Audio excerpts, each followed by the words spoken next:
What is up, guys, and welcome back to Double O's Garage. In this video, I'm going to be upgrading my stock catalytic converter to a high flow cat. So I decided to go with CTS Turbos high flow cat. The reason I went with them was because I saw that people were still able to pass emissions, and that's one important thing for me. I also saw on their website that they recommend a tune for the high flow cat.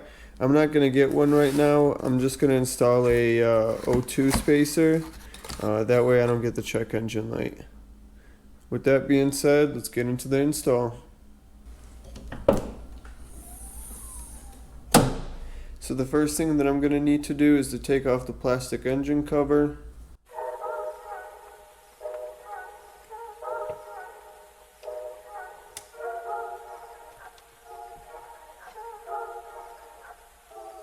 Next, I'm going to continue by removing the air scoop.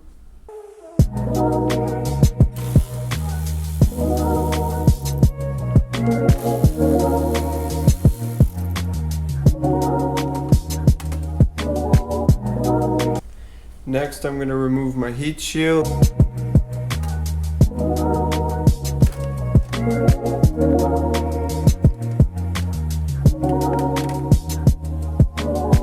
So now with everything out of the way, I can continue by removing the front O2 sensor.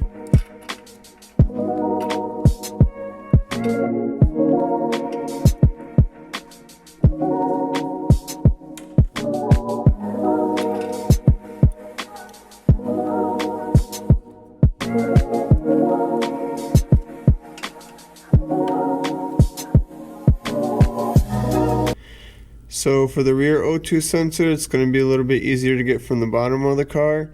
Right above the axle, there's going to be a protective shield, and that's just held up by three 6mm bolts. Once you got that off, as you can see, it's pretty easy to get to the O2 sensor. I'm going to take off the O2 sensor real quick, and then I'll pick up the video after that. So I actually couldn't get the rear O2 sensor out. It's stuck in the cat. I'm just going to disconnect it from the top over here once I'm ready to take the cat out. Now I'm just going to take off the air filter, that way I have more room to get to the top bolts.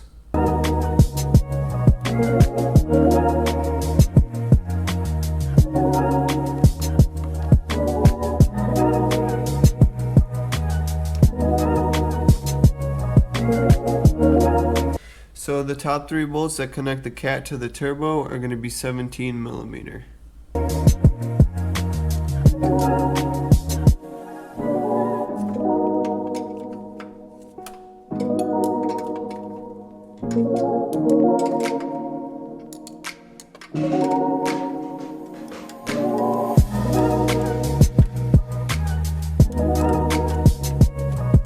So for the bottom nut that's connecting the cat to the turbo, I found it to be easier to go underneath the car. Just get a bunch of extensions and a swivel socket, and you should be able to get it out no problem. So after undoing the top three bolts that connect the catalytic converter to the turbo, you're going to want to undo the exhaust clamp that holds the flex pipe to the rest of the exhaust. In my case, it's actually been a few days because I had to go get a new one. So the reason why I needed to get a new exhaust clamp was because the previous owner decided to go to some professional fabricator, and they re-welded this flex pipe, and in the process they decided to weld it to the rest of the exhaust, so I ended up having to cut it. But once you get the exhaust clamp off, you should be able to get the catalytic converter and the flex pipe out from the front of the car. Once that's out, I actually ended up having to cut my bolts because they were pretty rusted. But once you get those bolts off, you can start by installing the high flow cat. I also noticed that my rear coolant flange was leaking, so while I have more room, I'm going to go ahead and replace that. So I was able to get the rear coolant flange out. As you can see, there's a lot of stuff that you have to take off just to get to it, but with the cat being out of the way, I was able to reach back there, and it made it a lot easier to disconnect the heater hose. And also the coolant flange is being held up by two 10mm bolts, and it was much easier to get the socket wrench in there. I'm just going to install the new coolant flange in now, and then we'll get back into the high flow cat install. So now that everything's put back together, I can continue with the high flow cat. The first thing that I got to do is put the gasket that goes between the cat and the turbo.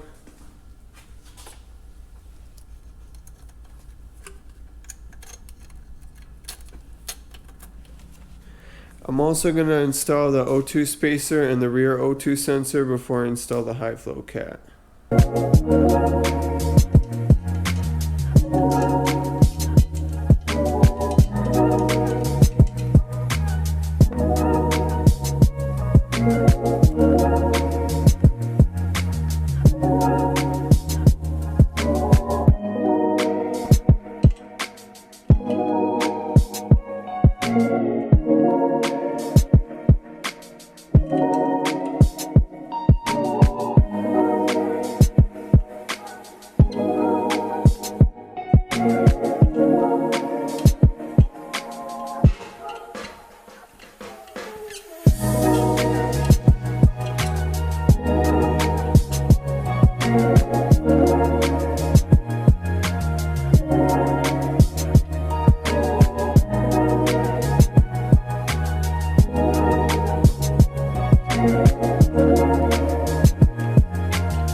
So it's actually been a couple of days since I went and installed the high flow cat. A few things actually went wrong. I'll show you guys what happened right now. So when I went to go and install the high flow cat onto the turbo, I don't know if it's the nuts they gave me or if it was my fault, but I ended up cross-threading one of the studs. Another one ended up snapping on me, so I did order new studs, but when I went with the stud extractor to try to get these out, one ended up snapping inside the turbo.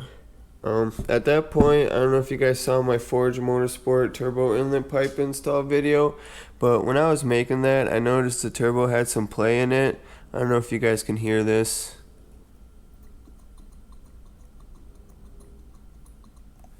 Yeah, that doesn't sound too good. I did order a new turbo, so I'm just waiting on that to come in.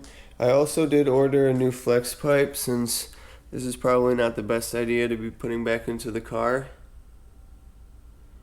But yeah, so I'm just waiting on the turbo and the flex pipe to come in. That way I can continue with the high flow cat. For now, I guess I'm just going to end the video here, even though it was a little bit of a fail.